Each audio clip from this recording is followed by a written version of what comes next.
نماز کا جب معاملہ آتا ہے تو ہم لوگ نماز ویسی پڑھتے ہیں جیسے ہمارے علاقے میں وہاں کی مسجد میں پڑھا جاتا ہے. چاہے کسی جماعت اور مسلک کا ہم لیبل نام اپنے اوپر لگاتے ہو، لیکن اس مسلک کے مطابق بھی نماز نہیں ہوتی. نماز ویسی ہوتی جیسے ہمارے علاقوں میں ہوتی. جیسے مثال کے طور پر اگر میں کسی ساحلی علاقے میں پیدا ہو جاؤں تو وہاں لوگ رفع دین سے نماز پڑھتے تو میں ویسی نماز پڑھوں گا، کیونکہ اس علاقے میں سب ویسی نماز پڑھتے. اگر میں نہیں علاقوں میں یا رفع دین نہیں کرتے تو میں ویسی نماز پڑھوں گا. لیکن کبھی بھی کسی عمل کو ہم نے دیکھ کر نہیں سیکھا، مطلب جس کو پڑھ کر نہیں سیکھا. سماج میں جو چل رہا ہے اس کو ہم پریکٹس کر رہے ہیں دیکھ کر، لیکن اس کو ہم ریڈ نہیں کر رہے ہیں، اس کو پڑھ نہیں رہے ہیں. لیکن ایسا کوئی بھی انسان نہیں یاد رکھے جس نے دیگر اعمال کو کسی کو دیکھ کر سیکھا ہو. وہاں ہم یہ چیز نہیں کرتے. وہاں ہم بولتے کتاب کو پڑھو، سبجیکٹ کو پڑھو، لیسن کو پڑھو، چیپٹر کو پڑھو، پھر پریکٹیکل کرو، پھر کسی کو بتاؤ کہ میں صحیح کر رہا ہوں نہیں کر رہا ہوں. لیکن عبادتوں میں جنرلی ایسا نہیں ہوتا. جو سماج میں چل رہا ہے وہ چل رہا ہے. تو اس معاملے میں غور کی ضرورت ہے. اسی وجہ سے اتنی ساری ایکسٹرا چیزیں ہماری نمازوں میں ایڈ ہو گئی. اگر نماز کا ہی صرف میں معاملہ ہوں تو نماز کے شروع سے لے کر اس کے خاتمے تک دہائیوں مطلب دسیوں ایسی چیزیں جو ایکسٹرا ہے یاد رکھیے جو ہم نے ایڈ کر لی. انشاءاللہ کہیں موقع رہا تو صرف نماز اس کا ہر رکن پہ ہم ایک بات دیکھنے کی کوشش کریں گے جو اس میں ایکسٹرا چیزیں ایڈ ہو رہی ہے. یاد رکھیں وہ اس لیے کہ ہم نے سماج کو دیکھا، سماج میں جو پریکٹسز ہے اس کو ہم نے اپنا لیا. ایسا مت کیجیے اللہ کے لیے. کتابیں موجود ہیں، کتابوں کو اٹھائیے، کتابوں کا مطالعہ کیجیے اور پھر اس میں سے سیکھنے کی کوشش کیجیے کہ کیا بتایا جائے. پھر جو نہ سمجھے آپ علماء سے رجوع کریں، ان سے پوچھیں ان چیزوں. یہ بڑی اہم چیزیں یاد رکھیں. بہرحال آئیے چلیے آگے بڑھتے ہیں. آج کا جو ہمارا ٹاپک اور عنوان یاد رکھی ہوں گا، ویسے تو یہ پہلا ہونا چاہیے تھا لیکن چونکہ اس میں پوائنٹس کم تھے پچھلے ٹاپک میں، اس لیے میں نے چونکہ حرام کیا ہے وہ بھی سمجھانا تھا تو وہ نہیں رکھا تھا. آج جو انشاءاللہ جس ہم چیز لیں گے یاد رکھیے وہ حرام کام جو معمولی سمجھ لی گئی یاد رکھیے وہ اللہ تعالیٰ کی ذات کے تعلق سے وہ حرام کام جنہیں معمولی سمجھ لیا گیا ہے. اور اس میں انشاءاللہ جس 5 سے 6 پوائنٹس میں آپ کے سامنے رکھنے کی کوشش کروں گا جو ہمارے سماج میں شریعت نے اس کو حرام قرار دیا لیکن اس کو معمولی سمجھ کے ہم لوگ جو ہے کیے چلے جاتے. یاد رکھیں ہو سکتا ہے اس میں کی کچھ باتیں آلریڈی ہم پچھلے جمعہ کے خطبات میں اور بھی ٹاپکس کے اندر دیکھ چکے ہیں، لیکن یہ اتنی امپورٹنٹ اور اتنی اہم بات ہوتی ہے. یاد رکھیے توحید کا جہاں معاملہ ہوتا ہے، اللہ تعالیٰ کی ذات کا جہاں معاملہ ہوتا ہے کہ اس کو بار بار سننا چاہیے، بار بار پڑھنا چاہیے اور کنٹینیوسلی تحقیق کرنا چاہیے. ریوزٹ جس کو بولتے ہیں بار بار جا کے چیک کرنا چاہیے کہ اس میں کچھ گڑبڑ تو ہم سے نہیں ہو رہی. یاد رکھیے یہ ایک سنجیدہ اور سیریس ٹاپک ہے. یاد رکھیے. آئیے اس بات کو یہ سمجھاتا ہوں کہ کسی کا ایک واقعہ، ایک استاد تھے، وہ اسٹوڈنٹس کو جو ہے تعلیم دے رہے تھے اور انہوں نے کہا کہ آج ہم توحید کے بارے میں یا اللہ کی ذات کے بارے میں کچھ سیکھیں. تو اسٹوڈنٹس نے، تلامیذ نے یہ کہا کہ شیخ اب بہت دنوں سے ہم یہی سیکھ رہے ہیں، کچھ اور آج ٹاپک دیکھتے ہیں. تو شیخ نے کہا چلو ٹھیک. اس کے بعد انہوں نے 2 واقعے سنا اپنے اسٹوڈنٹس کو. ایک واقعہ سنا ہے کہ ایک علاقہ تھا، وہاں لوگ جو ہے سورج نکلتا تو اس کی عبادت کرتے ہیں اور لوگ سن رہے ہیں، اور بت پرستی کرتے ہیں. لوگ سن رہے، اسٹوڈنٹ سن رہے تھے اور وہ سنتے رہے. اس کے بعد شیخ نے کہا ایک دوسرا واقعہ سنا ہے اور کہا کہ ایک شخص تھا، اس نے اپنی ماں سے زنا کر لیا. تو سارے اسٹوڈنٹ بولنے لگے بہت بہت غلط، بہت برا کام ہے، مطلب یہ نہیں ہونا چاہیے. اور مطلب ہوتا نا اسٹوڈنٹس کے اندر ایک دوسرے کو دیکھ کر لوگ ایک دم ہکا بکا رہے کہ بات کرنے لگے. تو استاد نے کہا ہم پھر سے توحید کا چیپٹر پڑھنا شروع کریں گے. ہم کیوں؟ تو جب میں نے تم کو یہ کہا کہ ایک علاقے میں لوگ سورج کی عبادت کرتے تھے، تم میں سے کسی نے بھی پریشانی کا اظہار نہیں کیا کہ بہت غلط ہو رہا ہے، کیسے لوگ کر سکتے اللہ کے ساتھ کسی کو شریک. لیکن جب میں نے یہ کہا کہ انسان نے اپنی ماں سے زنا کر لیا تو سب اس کی حرمت کی وجہ سے، اس کی برائی کی وجہ سے غلط ہوا، یہ نہیں ہونا چاہیے تھا بولنے لگے. اس کا مطلب ابھی بھی توحید اس مضبوط انداز سے راسخ جس کو کہتے ہیں گھٹی میں نہیں ملی ابھی. پھر کہا ابھی ہم توحید پڑھیں گے. یہ بڑی اہم چیز ہے. یاد رکھیں چونکہ اس سے آخرت کے فیصلے اسی پہ ڈیپینڈ ہے. یہ امپورٹنٹ پارٹ ہے. لیکن ہمارے پاس یہ جنرل چلن میں نے دیکھا اب کر رہے وہ لوگ کیا بولیں گے اپن، اب ان کے پاس طریقہ ہے کیسے روکیں گے ان کو اپن، اب وہاں تو ایسے ہی چلتا ہے نا کیا بولیں گے اپن. اور دوسرے باتوں میں اصلاح ہو رہی ہے، کپڑے ایسے مت پہنو، ایڈمیشن یہ اسکول میں لو، گاڑی ویسی خریدو. ہاں یہ بھی امپورٹنٹ چیزیں ہیں لائف کی کہ گاڑی کون سی لینا، ایڈمیشن کہاں لینا. لیکن آخرت کا جس چیز سے فیصلہ ہونے والا اللہ کی ذات کے تعلق سے اس کا عقیدہ کیا تھا، وہاں لینینٹلی ہم بول رہے نہیں رشتہ خراب ہو جائیں گے نا بات کریں گے. تو ٹچ تو کر سکتے ہیں حکمت سے پوائنٹ کو، اپنے پوائنٹ آف ویو جس کو بولیں رکھنے کی کوشش تو کر سکتے، تو وہ بھی ہم نہیں کر رہے ہیں. ایک عجیب معاملہ یاد رکھیں. تو لہٰذا یہ بات ہوتی ہے کہ بھائی توحید کا لیکچر میں سمجھتا ہوں پچھلے 1 سال میں میں نے تقریباً 4تھ لیکچر ہوں گا توحید کے اوپر. الگ الگ ٹاپکس میں توحید آئی ہے، الگ الگ ٹاپکس اللہ کی ذات کے بارے میں آیا ہے. تو یہ کوئی معمولی چیز نہیں ہے، یہ ریمائنڈر سے بار بار جو آ رہے ہیں آپ کے سامنے، تاکہ اگر میں اپنے آپ کو دیکھوں میں نے یہ چیز سے اپنے آپ کو روک لیا ہے تو اپنے خاندان کو دیکھو. اگر اپنے خاندان کو دیکھو کہ ماشاءاللہ وہ اس چیز سے رک چکے ہیں کہ وہ شرک نہیں کرتے، توحید پر ہے، تو میں اطراف میں دیکھو. پھر اطراف میں دیکھنے کے بعد اکناف میں دیکھو، مطلب اس کے اور دائرہ بڑھاتے جاؤں. پھر اپنے شہر کا معاملہ دیکھو، پھر اپنے ملک کا معاملہ دیکھو. یہ ہونا چاہیے یاد رکھیے. لیکن اس ٹاپک کو بہت لینینٹلی لیا جاتا ہے. ارے ہاں بھائی ہم کو پتہ ہے اللہ کے سب کتنے بار یہ ٹاپک ہوگا. نہیں، یہ موسٹ امپورٹنٹ ٹاپک ہے. یاد رکھیے یہ ایسا عنوان ہے. یاد رکھیے کہ یعقوب علیہ السلام کا موت کا وقت ہے، تو یعقوب نے اپنی اولاد کو بلایا اور کیا سوال کیا کہ میرے بعد تم کس کی عبادت کرو گے. سوال یہ کہ یعقوب علیہ السلام ایک نبی ہے، اور صرف نبی نہیں ہے، مطلب یہ جو نسل ہے، ان کی جو جنریشن ہے، یہ ایسی یاد رکھیے کہ ان کے والد بھی نبی ہیں، ان کے دادا بھی نبی ہیں. اور ان کے بیٹے بھی نبی ہیں. مطلب یوسف علیہ السلام کی جو نسل ہے اس سے بہترین کچھ نہیں یاد رکھے. یوسف ابن یعقوب ابن اسحاق ابن ابراہیم، مطلب پڑدادا بھی نبی، دادا بھی نبی، باپ بھی نبی اور بیٹا بھی نبی. تو یہ وہ چین ہے. اپنے بچوں کو بلا رہے ہیں، مطلب باپ نبی ہے، دادا نبی ہے، جس کو بولتے ہیں نا عام زبان میں بولتے ہیں کہ یہ تو آج کا مالدار ہے، یہ خاندانی مالدار ہے. خاندانی مالدار کس کو بولتے سمجھتے ہیں؟ تو یہ مطلب کیسا شجرا آپ دیکھیے، دادا بھی نبی ہے، باپ بھی نبی ہے، بیٹا نبی ہے، لیکن بلا کے کیا پوچھ رہے ہیں انتقال کے وقت؟ کیا تم اس وقت تھے؟ اللہ پوچھ رہا بنی اسرائیل سے جب یعقوب کی موت کا وقت تھا اور یعقوب نے اپنے بیٹوں کو بلایا اور کیا پوچھا؟ میرے بعد کس کی عبادت کرو گے؟ کیوں یہ پوائنٹ کی ضرورت آئی؟ باپ بھی نبی ہے، دادا بھی نبی ہے، توحید کی بات ہو رہی ہے، توحید کا جس کو کہیں گے سر چشمہ ہے یہ خاندان. پھر بات لیکن موت کے وقت کیا ہو رہی ہے؟ میرے بعد کس کی عبادت کرو گے؟ بچے کہہ رہے ہیں ہم اللہ کی عبادت کریں گے جو کہ ابراہیم کا رب ہے اور اسماعیل کا رب ہے اور اسحاق کا رب ہے نا، اس کی عبادت کریں گے. دیکھیے آپ کتنا امپورٹنٹ پوائنٹ ہے. تو یہ ہر بار یہ ٹاپک آنا چاہیے، ہر بار اس کے بارے میں غور و فکر کرنا چاہیے. اللہ کی ذات بہرحال اس کی اہمیت بتاتے ہیں. چلیے آگے بڑھتے ہیں. سب سے پہلے تو یاد رکھیے اللہ کے ساتھ کسی کو شریک نہ کرے اس کی عبادت میں، اس کے صفات میں، اسماء و صفات کے اندر، اور اس کے رب ہونے میں. یاد رکھیے یہ بڑی اہم چیز یاد رکھیں. ہمارے پاس ہم دیکھ رہے ہیں یہ حرام کام ہے، اس کو معمولی سمجھ لیں. اللہ کے ساتھ شرک کرنا یاد رکھیں. نبی اکرم صلی اللہ علیہ وسلم کی مشہور روایت ہے، متفقہ علیہ روایت ہے. یاد رکھیں کہ نبی اکرم صلی اللہ علیہ وسلم نے ایک مرتبہ صحابہ سے پوچھا اور کہا الا انبئکم باکبر الکبائر، کیا میں تم کو یہ نہ بتاؤں کہ گناہوں میں اکبر الکبائر، بڑے گناہوں میں سب سے بڑا گناہ کیا ہے؟ صحابہ سے پوچھ رہے ہیں کیا میں تمہیں یہ نہ بتا دوں کہ بڑے گناہوں میں سب سے بڑے گناہ کون سے ہیں؟ صحابہ نے کہا اللہ کے رسول صلی اللہ علیہ وسلم بتائیے کہ بڑے گناہوں میں سب سے بڑے گناہ کیا ہے؟ تو سب سے پہلی بات نبی اکرم صلی اللہ علیہ وسلم فرماتے کرتے ہیں الاشراک باللہ، اللہ کے ساتھ شرک کرنا یہ بڑے گناہوں میں سب سے بڑا گناہ ہے. کبیرہ گناہوں میں کبیرہ گناہ ہے، سب سے بڑا گناہ اللہ کے ساتھ شرک کرنا. صحابہ کو بتایا جا رہا ہے وقتاً فوقتاً یہ بتایا گیا. کیوں بتایا گیا؟ کیونکہ یہی اصل ہے. یاد رکھیں یہی اصل اور بنیاد ہے، اور شیطان انہی لوگوں کے پیچھے ہوتا ہے جو توحید پر ہوتے ہیں. یاد رکھیں شرک سے بچنے کی کوشش کرتا ہے. بنی اسرائیل کو اس نے کیا کیا؟ اتنے بڑے بڑے معجزات دیکھے، فرعون غرق ہوا، بنی اسرائیل سمندر سے بھی نکلے اور دوسری طرف ہی گئے تھے، کیا شروع کر دیا؟ شرک شروع کر دیا. توحید کا پیغام سمجھ میں نہیں آیا تھا، ابھی اس میں کمزوری آ گئی. یاد رکھیے تو توحید یاد رکھے بڑی اہم چیز ہے، لیکن وقتاً فوقتاً شیطان اس میں کمزوریاں لاتا رہتا ہے. اپنے آپ کو ریوائیو کرنے کی اور تقویت حاصل کرنے کی ضرورت ہے. تو اللہ کے ساتھ شرک کرنا یہ سب سے بڑا جرم اور سب سے بڑا گناہ ہے. یاد رکھیے لہٰذا یہ حرام کام ہے، لیکن یہ بہت معمولی اور چھوٹا سمجھ لیا گیا. یاد رکھیے کیونکہ آنے والے جمعہ انشاءاللہ عزیز ہم کوشش کریں گے کہ توحید کے بارے میں اور کچھ باتیں آئیں. آج تو اللہ کی ذات میں جو حرام کام ہے، توحید کو کمزور کرنے والے عمل بھی دیکھیں. بہت ساری چیزیں یاد رکھیں جو یہ کرتی ہے. تو ہمیں یہ بڑی اہم چیز ہے کہ اس پہ ہمیشہ غور و فکر کیا جائے.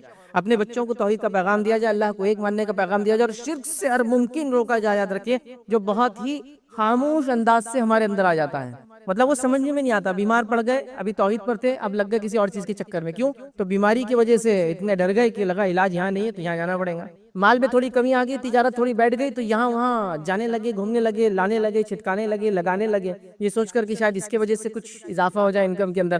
آگے کمزوری دیکھیے، ایک مال کی اس میں لا دیا اس نے آپ کو شرک کی طرف. کئی لوگوں کو اس معاملے میں دیکھا گیا کہ روحانی اور جسمانی بیماریوں کی وجہ سے پتہ نہیں کہاں کہاں چلے جاتے ہیں. نہیں، توحید میں کمپرومائز نہیں. یاد رکھیں اس پر موت آنا یہ اصل ہے.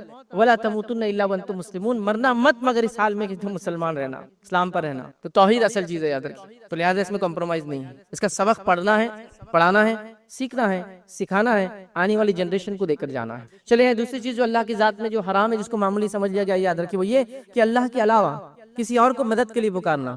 ضرورت کے وقت، مصیبت کے وقت، دکھ کے وقت، تکلیف کے وقت. کوئی بھی آدمی کہتا ہے ایسا کون کرتا ہے جو اللہ کے علاوہ کسی اور کو پکارتا ہے؟ بھائی آپ دیکھیے اپنے اطراف میں ایسے لوگ ہیں جو ذرا ذرا سی تکلیف نہ جانے کس کس کو یا کے نام سے پھر چلانا شروع کر دیتے، یا فلاں یا فلاں یا فلاں المدد. اللہ رب العزت کا نام نہیں ہے وہ، اور نہ ہی اللہ کی صفتی نام ہے وہ جس سے پکار رہے ہوں. مطلب وہ غیر اللہ ہے کوئی نہ کوئی جس کو پکارا جا رہا ہے، اور پھر ان سے مدد طلب کی جا رہی ہے. جو خواہ وہ فرشتوں میں سے ہو، خواہ وہ انبیاء میں سے ہو، خواہ وہ اللہ کی نیک بندوں ولیوں میں سے ہو، خواہ وہ صحابہ میں سے ہو، کوئی بھی ہو. یاد رکھیں اور آواز لگائی جا رہی ہے، یا پھر تابعین، تبع تابعین، یا سلف صالحین میں سے جو نیک لوگ ہیں وہ ہے، اور کبھی کبھار تو وہ زندہ لوگ بھی نہیں. یاد رکھیے اور کبھی کبھار تو انسان بھی نہیں. یاد رکھیے انسان بھی نہیں ہے، بے جان چیزیں ہیں. اور کبھی کبھار تو ایسی چیزیں یاد رکھیے کہ آپ خود تعجب کریں کہ ایسی چیزوں کو بھی آواز دی جاتی ہے. اللہ کی علاوہ مدد کے لیے پکارا جا رہا ہے. ایک علاقے کو ایک تصویر آئی تھی، بہرحال اس علاقے میں لوگ مدد کے لیے کس کو پکارتے ہیں؟ ایک الیکٹرک پول ہے، کھمبا بولتے ہیں اس کو ہماری زبان میں. لوگ اس کو آواز دیتے ہیں مصیبت کے وقت. الیکٹرک پول، لٹرلی کہہ رہا ہوں، تصویریں موجود ہے. کھمبے شاہ بابا دیکھ لیجیے آپ اس کو. مجھے لگا کوئی انسان تھا لمبا چوڑا ہوگا تو اس کا نام رکھ دیا کھمبے شاہ. پتہ چلا وہ لٹرلی الیکٹرک پول ہے. لوگ اس سے مانگ رہے ہیں، ایک علاقے میں لوگ مانگ رہے ہیں، مدد طلب کر رہے ہیں، کس کے ذریعے معلوم آپ کو؟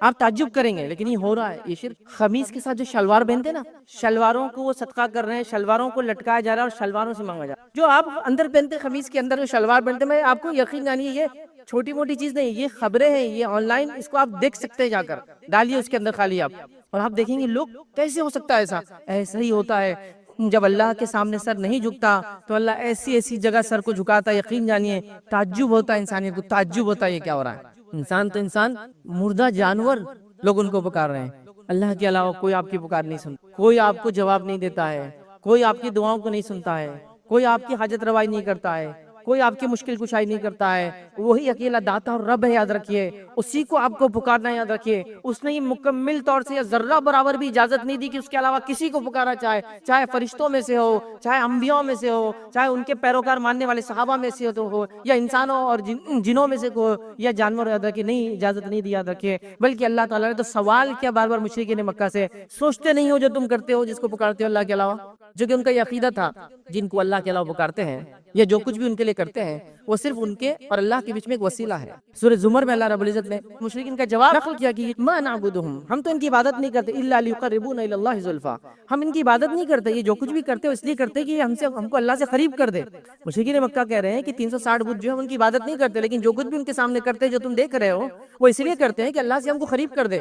آج ہم میں سے کئی لوگ ہیں وہ یہی کہتے ہیں اللہ سیدھے نہیں سنتا، اللہ سے قریب ہونے کے لیے کوئی بیچ میں لگتا ہے۔ یہی مشرکین مکہ کہہ رہے تھے کہ بتوں کی عبادت نہیں کرتے، ما نعبدہم، ہم ان کی عبادت نہیں کرتے، الا لیقربونا الی اللہ زلفا، صرف اس لیے یہ کرتے جو کر رہے ہیں تاکہ اللہ سے ہم کو قریب کر دے۔ یہ قرآنی آیت ہے، یہ مشرکین کا جواب ہے جو نقل کر دیا گیا ہے۔ یہ جواب ہم دے رہے ہیں، نہیں ہم تو اللہ کو ہی پکارتے ہیں، لیکن اللہ نے ان کو کچھ ٹھیکے دیے ہوئے، کانٹریکٹس دیے ہوئے، لہٰذا ان کو پکار لیا تو یہ فلاں کام تو ان سے ہی ہو جاتا ہے، وہاں تک جانے کی ضرورت نہیں پڑتی۔ پھر اس کے لیے بہترین بہترین مثالیں بھی دی جاتی ہیں۔ دیکھو ایک بڑی کمپنی رہتی تو وہ آؤٹ لیٹس کھولتی، ڈیلرز بناتی، ڈیلر سب ڈیلرز بناتے، سب ڈیلرز کو ڈیلرز بناتے ہیں، فلاں ہوتا تو اب تم کو کمپنی سے ڈائریکٹ گاڑی نہیں خریدنا پڑتی، پہلے تم جاتے کوٹیشن لے کے آتے۔ یہ سب فالتو کی مثالیں ہیں جو دنیا میں آپ دے سکتے ہیں سمجھانے کے لیے۔ رب العزت کو یہ مثالوں پھر اتنی گھٹیا مثالوں کی ضرورت نہیں، یاد رکھے، جو سیدھے سنتا ہے اور جواب دیتا ہے ہماری دعاؤں کا، یاد رکھے۔ تو اللہ رب العزت نے قرآن کے اندر جو اللہ کے علاوہ مدد طلب کرتے ہیں، مشکل کشائی، حاجت روائی کے لیے، زندہ لوگوں کو، مردہ لوگوں کو، انسانوں کو، جانوروں کو، بے جان چیزوں کو، ان سے ایک سوال کیا، فرمایا سورہ نمل سورہ نمبر 27 آیت نمبر 62 میں اللہ فرماتا اور کہتا ہے امن یجیب المضطر اذا دعاه ویکشف السوء، اللہ فرماتا اور کہتا ہے کہ بے کس کی پکار جبکہ وہ پکارے کون قبول کرتا ہے؟ سوال کر رہا اللہ تعالیٰ، بے کس کی پکار، مجبور کی پکار، جو حاجت مند ہے اس کی پکار، اللہ فرما رہا ہے کون سنتا ہے؟ تم بتاؤ، جب وہ اضطراب میں ہوتا ہے، پریشانی کی کیفیت میں ہوتا ہے اور چلاتا ہے تو کون سنتا ہے؟ اللہ سوال کر رہا ہے۔ پھر اللہ کہتا ہے وَيَجْعَلُكُمْ خُلَفَاءَ الْأَرْضِ، اور وہ کون ہے جس نے زمین کا تم کو خلیفہ بنایا، زمین کا تم کو ذمہ دار بنایا، زمین کا تم کو حاکم بنایا، ہے نا؟ ظاہر سی بات ہے انسان جو ہے وہ خلیفہ ہے دنیا کے اندر، مطلب وہ جو ہے ذمہ دار ہے اس دنیا میں، اشرف المخلوقات ہے دنیا میں۔ تو اللہ نے سوال کیا کون ہے تم کو جو زمین کا خلیفہ بناتا ہے؟ اِلَٰهٌ مَّعَ اللَّهِ، کیا اللہ کے علاوہ کوئی اور ہے؟ مطلب یہ سوال میں جواب ہوتا ہے، اردو میں بھی ایسا کرتے ہیں نا کہ سوال میں جواب ہوتا ہے کہ ایسا اگر نہیں کرے تو پھر صحیح کیا ہے، مطلب یہ صحیح ہے، اس کا معنی ہوتا ہے۔ تو اللہ سوال کر رہا ہے وہ کون ہے جو کسی کی جو مجبور ہے، بے کس ہے، بے سہارا ہے، اس کی جو ہے دعا کو سنتا ہے، اس کی حاجت کو پورا کرتا ہے، کون ہے وہ؟ اور اللہ آگے فرماتا ہے قبول کرتا ہے، اور کون مصیبت کو دور کرتا ہے ان سے اور تمہیں زمین کا خلیفہ بناتا ہے؟ کہ اللہ کے علاوہ بھی کوئی معبود ہے؟ قلیلا ما تذکرون، بہت کم ہے تم اس کا ذکر کرتے ہو، سوچ سمجھ رکھتے ہو۔ تو اللہ نے فرمایا بہت کم ہے جو عبرت حاصل کرتے ہو اس، تو لہٰذا اس میں خود جواب ہے کہ وہ اللہ ہی ہے جو یہ کرتا ہے۔ دوسری جگہ اللہ رب العزت فرماتا ہے سورہ اعراف سورہ نمبر 7 آیت نمبر جو اس کے 194 میں اللہ کہتا ہے اور فرماتا ہے ان الذین تدعون من دون اللہ عباد امثالکم، کہ تم اللہ کے علاوہ جن کو پکارتے ہو، آواز دیتے ہو حاجت روائی کے لیے، مشکل کشائی کے لیے، اللہ فرما رہا ہے عباد امثالکم، وہ تمہارے جیسے ایک بندے ہیں، مطلب وہ جو کمزوریاں تم میں وہ کمزوریاں ان میں بھی ہے، جیسے تم خود اپنے لیے کچھ نہیں کر سکتے وہ بھی اپنے لیے ان مواقع پہ جو انہوں نے کام کیا وہ کام تم کو بھی کرنا ہے۔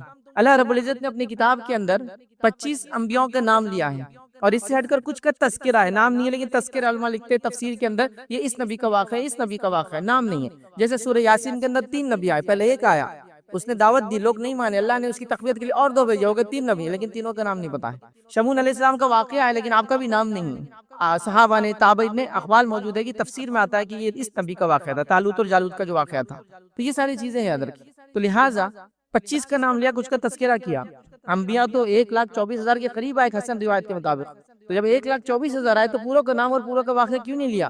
اس لیے کہ ان 25 کا نام لینے میں اور کچھ کے واقعہ سنانے میں قیامت تک کے لیے سب کے لیے ہدایت موجود ہو گئی ہے، یاد رکھیے۔ مطلب اب ان 25 انبیاءوں کے جن کا نام لیا گیا اور جن کا تذکرہ کیا گیا، اتنے واقعات ایک انسان کے لیے قیامت تک ہر فتنے سے بچنے کے لیے کافی ہے، اس بات کو سمجھنا ہے۔ اور ان کو جو ان کے واقعات کو بیان کیا گیا اس میں ہمارے لیے ہدایت ہے۔ طریقہ کار نبی اکرم صلی اللہ علیہ وسلم کہوں گا، لیکن ان کی ہدایتیں لی جائیں گی، اور ہر نبی کا واقعے کے اندر ایک مختلف ہدایت ہے، ایک مختلف پہلو ہے زندگی کا، یاد رکھیں ہر نبی کے۔ جیسے آج کل کے نوجوانوں کے لیے یہ بات گزارش کروں گا، والدین سے بھی گزارش کروں گا، پہلے بھی جمعہ خطبہ میں کر چکا ہوں، کہ آج کل کے نوجوانوں کو جو عشق مزاجی کے چکر میں، لو افیئر کے چکر میں، اور پتہ نہیں کتنے قسم کے سیکشول ریلیشن شپ کے چکر میں ہے، ٹھیک ہے، میں نہیں کہہ رہا ہوں کہ آج جو سن رہے ہیں وہ یہ سب کر رہے ہیں، لیکن سماج میں یہ سب ہو رہا ہے، اگر آپ کو نہیں پتا ہے تو ایک الگ بات۔ تو یوسف علیہ السلام کی زندگی نوجوانوں کے سامنے رکھو کہ کتنا بہترین خوبصورت نوجوان، اور اس کے بعد فطرت سے ہٹ کر، فطرت کیا ہے دنیا میں بتائیں نا آپ کو، فطرت یہ ہے کہ مذکر مؤنث کو اپنی طرف اٹریکٹ کرنے کی کوشش کرتا ہے، فطرت سے ہٹ کر یہ خاتون ان کے اوپر جو گرویدہ ہو گئی، اور اس کے بعد انہوں نے اللہ سے ڈر کر وہ عمل نہیں کیا جس کا وہ آفر دے رہی تھی، حالانکہ مالدار تھی، مقام رکھتی تھی، کوئی بات باہر لیک ہونے کا چانس نہیں تھا، برائی خاموشی سے ہو جاتی تھی، بات دب جاتی تھی، لیکن کہا میں اللہ سے ڈرتا ہوں۔ تو اس واقعے میں یوسف علیہ السلام کی ہمارے لیے یہ عبرت ہے، یہ نصیحت ہے۔ پیرنٹس، والدین سمجھائے بچوں کو بیٹھ کر۔ تو ہر نبی کا واقعہ آپ جو بھی پڑھیں گے اس میں ہدایت کے کئی واقعات، طریقہ کا نبی اکرم صلی اللہ علیہ وسلم کی سنت، لیکن ان کے واقعات سے ہم کو ہدایت لینا ہے، سمجھ لینا ہے، نصیحت لینا ہے، کنکلوژنز نکالنا ہے، اسی لیے تو واقعات بیان کی گئے۔ مجھے بتائیے، آپ اپنے بچوں کو جو بنانا چاہتے ہیں وہی واقعات بچوں کو سناتے ہوں گے نا؟ جیسے مثال کے طور پہ ایک آدمی اپنے بچے کو ڈاکٹر بنانا چاہتا ہے تو وہ ڈاکٹرز کے واقعات سناتا ہے، جس نے محنت کی، مشقت کی، راتوں کو جاگا، فلاں کیا، تکلیفیں اٹھائی، پتہ نہیں کیا کیا بیچ کر اپنی تعلیم کو کمپلیٹ کیا، فیس نہیں بھرنے کی وجہ سے 1 سال فیل رہا، بیک لاگ آ گیا، یہ ہوا وہ ہوا، لیکن آج یہ کامیاب ڈاکٹر بن گیا، تو قصے سنائے جا رہے ڈاکٹر کے۔ سائنٹسٹ بنانا چاہے تو قصے سنائے جا رہے سائنٹسٹ کے، ہوتا ہے نا، یہ نیچرل ہے۔ تو اللہ تعالیٰ ہم کو کیا بنانا چاہتا ہے، اس نے وہی کہانیاں، وہی قصے، وہی واقعات ہم کو سنائے۔ اب ویسے اردو زبان میں قصہ جو ہے ایک ایسی چیز کو بولا جاتا ہے جو حقیقت پہ مبنی نہیں ہوتا ہے، حقیقت پہ مبنی چیز کو واقعات بولتے ہیں، لیکن عربی زبان میں اس کو قصص بولتے ہیں، وہی قصہ ہوتا ہے۔ تو اللہ نے سٹوریز سنائی تاکہ ہم ان کے جیسے بنیں، تو انہی سٹوریز میں جس کو فالو کرو، اللہ خود کہہ رہا ہے ایک سٹوری ہے، ایک قصہ ہے، ایک واقعہ ہے، وہ ہے ابراہیم علیہ السلام کا۔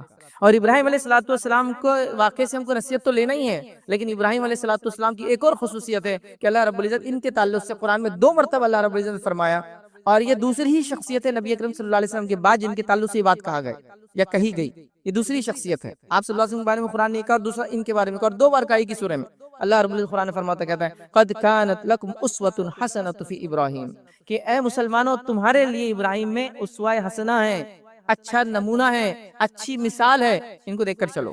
اور یہ بات نبی اکرم صلی اللہ علیہ وسلم کے تعلق سے بیان کی گئی، اور دوسری شخصیت سے ابراہیم علیہ السلام ہے، اور ان کے بارے میں اس صورت کے اندر 2 بار، ایک کے بعد ایک 2 بار بیان کیا گیا۔ تو ابراہیم علیہ السلام ہم لوگوں کے لیے اسوہ حسنہ ہے، اولئک الذین ھدی اللہ فبہداہ مقتدی کے تحت ہم کو ان کی ہدایت کی اقتداء اور پیروی کرنا ہے۔ تو آئیے ان کے واقعے سے کچھ کنکلوزیو پوائنٹس، ان کی سیرت سے کچھ مختصر چیدہ موتی جس کو کہیں گے وہ آپ کے سامنے آج اس خطبے میں رکھنے کی کوشش کروں گا، تاکہ ہم بھی ابراہیم جیسے بنیں، ان کے طریقے پر چلے، اللہ کو جیسے انہوں نے راضی کیا وہ کرے، جو صفتوں کے وہ حامل تھے وہ سب ہم کرے۔ بہرحال وقت نہیں کہ ابراہیم علیہ السلام کی صفتیں اور خصوصیتیں کیا تھی وہ آپ کے سامنے رکھوں، وہ کبھی موقع ملا تو ہم پھر دیکھیں گے، لیکن آج ہم ابراہیم علیہ السلام کے تعلق سے وہ کارنامے، وہ کام جو انہوں نے کیا ویسے بننے کی ہم کوشش کریں گے انشاءاللہ۔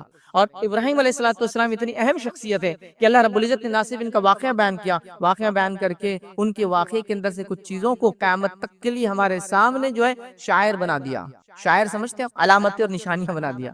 عمرے اور حج کو جاؤ تو صحیح کرو، یہ ان کی زندگی کے، ان کے بیوی کے واقعے سے لیا گیا ہے۔ ہر سال استطاعت ہے تو قربانی کرو، یہ ان کی زندگی میں ان کے بیٹے کے واقعے سے ہم کو لے کر دیا گیا ہے نا۔ تو ابراہیم علیہ السلام کا اس امت سے بہت یا بے حد گہرا تعلق ہے، یاد رکھیں، تو ان کی زندگی کا مطالعہ ضروری ہے۔ اس کے علاوہ ایک اور شخصیت ہے جس کے تعلق سے گزارش کروں گا، موقع ملا تو کبھی ہم دیکھیں گے بھی، وہ ہے موسیٰ علیہ السلام۔ یہ ایک ایسا نبی ہے جس کی پیدائش، قرآن و سنت دونوں ملا کر ان کی پیدائش سے لے کر ان کی وفات اور قبر تک کے تذکرے ملتے ہیں۔ یہ واحد نبی، اور اتنے واقعات ہیں کہ تب کم و بیش ہر بڑے صورت میں ان کا تذکرہ آ ہی جاتا ہے، تو گویا یہ بھی بڑی اہم شخصیت ہے۔ اور اس کے بعد کوئی نبی ہے جس کا تذکرہ اس کے بعد ہے تو ابراہیم علیہ السلام ہے۔ پھر تو ہمیں ابراہیم علیہ السلام کی زندگی کو نمونہ بنانا۔ آئیے آپ کی زندگی سے جو واقعات ہم کو ملتے ہیں اس میں سب سے پہلا واقعہ ہم کو ملتا ہے، ابراہیم علیہ السلام نے خوب جد و جہد کی اور توحید کی دعوت لوگوں کو دی، اور حق اور باطل کے خلاف حق پر جم گئے۔ توحید کی دعوت یہ سب سے اہم چیز ہے آپ کی زندگی کی، یاد رکھیے، کیونکہ آپ جب نبی بنائے گئے کوئی مسلمان دنیا میں نہیں تھا آپ کے علاوہ، تو آپ نے سب سے پہلا کام توحید کی دعوت دی۔ یہ ہم کو بتاتا ہے کہ ہم لوگوں کو بھی اگر ترجیحات دینا ہے، کسی کام سے کام شروع کرنا ہے دین کا، تو سب سے پہلے وہ توحید کی دعوت سے شروع ہوگا، کیونکہ جس کے توحید کی دولت نہیں، جس کے بعد اللہ کو ماننے کا صحیح تصور نہیں، باقی اس کے اعمال اس سے کچھ کام نہیں آنے والے، یاد رکھیں، چاہے پھر اپنے آپ کو مسلمان کیوں نہ کہے، اس سے کوئی فرق نہیں پڑتا۔ تو ان کی زندگی سے سب سے پہلی چیز جو ہم کو ملتی ہے وہ توحید کی دعوت ہے، اور حق پہ جم جانا اور برائی کے خلاف اڑ جانا، یہ آپ کی سیرت سے، آپ کی زندگی سے ملتا ہے۔ تو ہم بھی یاد رکھیے توحید کی دعوت لوگوں کو دے، توحید کا پیغام انسانیت تک پہنچائے، توحید کا پیغام اپنے بھائیوں مطلب مسلمانوں میں پہنچائے، توحید کو لے کر ہر جگہ ہم پہنچے، یہ سب سے اہم مشن تھا۔ اسی کے تحت نبی اکرم صلی اللہ علیہ وسلم بھی بھیجے گئے تھے، اور اسی مشن کو لے کر صحابہ پوری دنیا میں نکل گئے تھے، اور یہی ان کا اصل مقصد تھا، ایک اللہ کی طرف لوگوں کو بلانا، اللہ کی بندگی کی طرف لوگوں کو بلانا، اور شیطان کی بندگی سے ان کو نکالنا۔ اور شیطان کی بندگی کیا ہے؟ ہر وہ چیز جس کی عبادت اللہ کے ساتھ یا اللہ کے علاوہ ہوتی ہے، وہ شیطان کی بندگی ہے، وہ طاغوت ہے، یاد رکھیے۔ تو طاغوت یاد، ہر نبی کا پیغام تھا کہ انہوں نے طاغوت کو چھوڑنے کا حکم دیا، فاجتنبوا الطاغوت، طاغوت کو چھوڑنے کا اپنی قوموں کو حکم دیا۔ تو ہمیں بھی اس پیغام کو لے کر چلنا، یہ سب سے اہم دعوت ہے ابراہیم علیہ الصلوۃ والسلام کی، اس میں کوئی کمپرومائز نہیں ہے۔ لیکن کتنی افسوس کی بات ہے، ہم لوگوں کو توحید کی طرف نہیں بلا رہے ہیں، توحید کی دعوت دینے سے ڈر رہے ہیں، اقوام عالم سے ڈر رہے ہیں، اپنے وطن میں ڈر رہے ہیں۔ لیکن یاد رکھیے، توحید کی دعوت جب چھپائی جاتی ہے تو حالات بگڑ جاتے ہیں، توحید کا پیغام جب سنایا جاتا ہے تو حالات برابر ہوتے ہیں۔ ہم لوگ الٹا سمجھ رہے ہیں، توحید کا پیغام سنایا جائے گا تو حالات بگڑ جائیں گے، ہم سمجھ رہے ہیں توحید کا پیغام چھپایا جائے گا تو حالات اچھے رہیں گے۔ یاد رکھیں، نہیں، اس پیغام کو چھپانے کے نتیجے میں یہاں تک قومیں پہنچ جاتی ہے کہ وہ آپ کی گردن پر بھی ہاتھ ڈالنے لگتی ہے کہ آپ کیوں، کیونکہ ان تک وہ پیغام نہیں پہنچا جو پہنچانا چاہیے تھا۔ تو ابراہیم علیہ الصلوۃ والسلام کی زندگی اسی کا نمونہ ہے، پوری سیرت ہم نے دیکھی، اس میں واقعات بھی دیکھی۔ تو توحید کی دعوت اور حق پر اڑ جانا اور باطل کے خلاف کھڑا ہو جانا، یہ ابراہیم علیہ الصلوۃ والسلام کی زندگی سے ہم کو ملتا ہے۔ ابراہیم جیسے بنو، توحید کی دعوت دو، حق پر ڈٹ جاؤ اور اڑ جاؤ، اور حق کو لوگوں تک پہنچاؤ، باطل کی فکر نہ کرو۔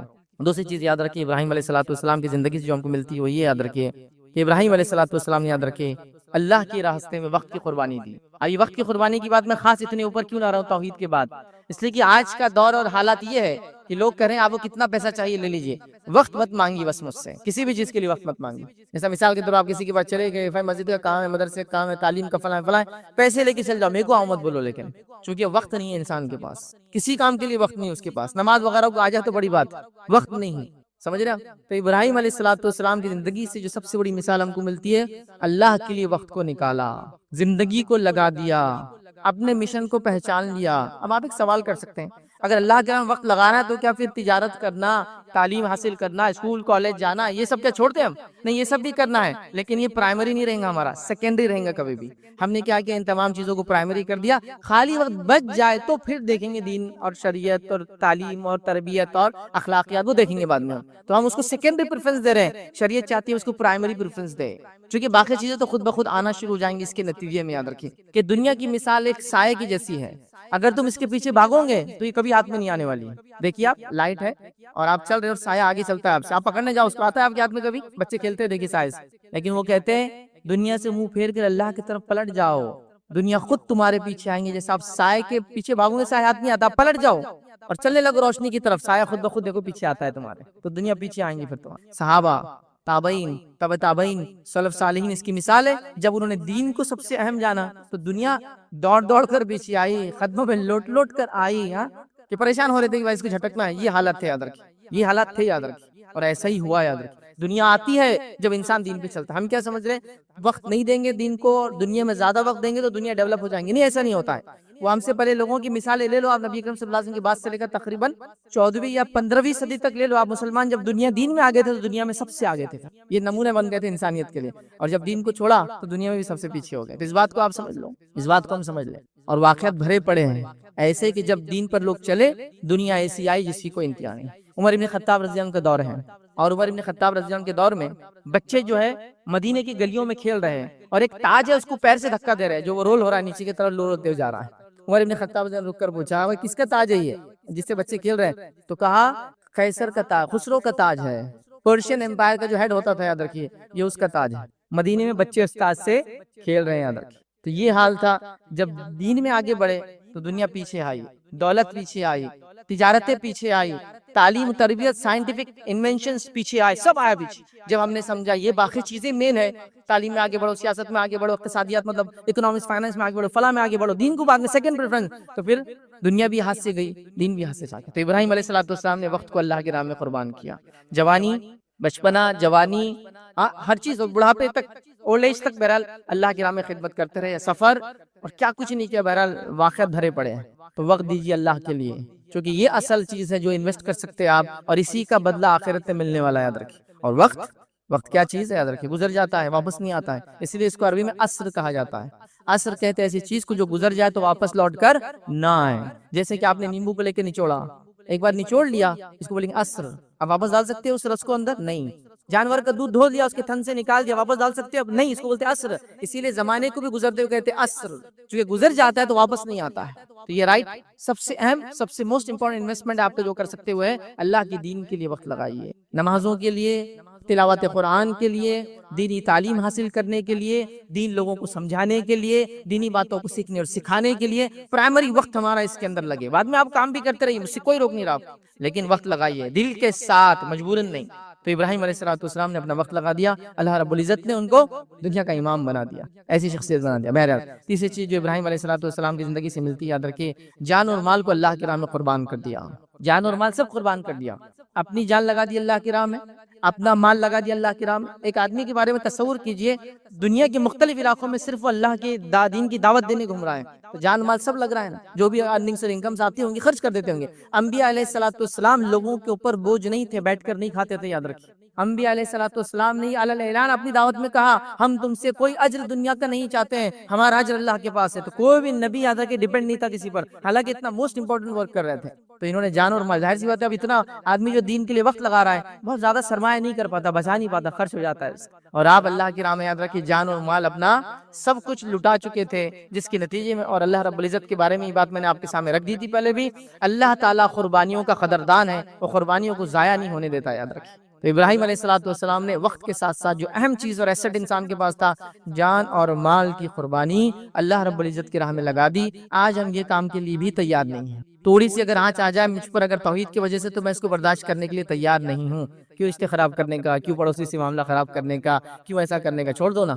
اور چھوڑ دے رہے چیزوں کو. یاد رکھیے، مال خرچ کرنے کا معاملہ آیا تو اللہ رحم کرے، اللہ کے چند بندوں کو، نیک بندوں کو چھوڑ کر سب کا معاملہ یہ، وہ چاہتے سارے کام زکات میں نپٹا دی جائے امت کے. کوئی بھی کام بولتے زکات چلتی کیا، سارے چیزیں 2.5% میں نپٹانا چاہتے ہیں، اور وہ بھی سال میں نصاب کو مال پہنچتا ہے تو نکلتی ہے، ورنہ کسی کی نکلتی بھی نہیں ہے. تو وہ سب کام 2.5 میں نپٹا لو. آپ مسجد بنانا ہے تو زکات میں نکال لو، مدرسہ زکات میں چلا لو، اسکول زکات میں چلا لو، سب 2.5 میں ایڈجسٹ کر لو.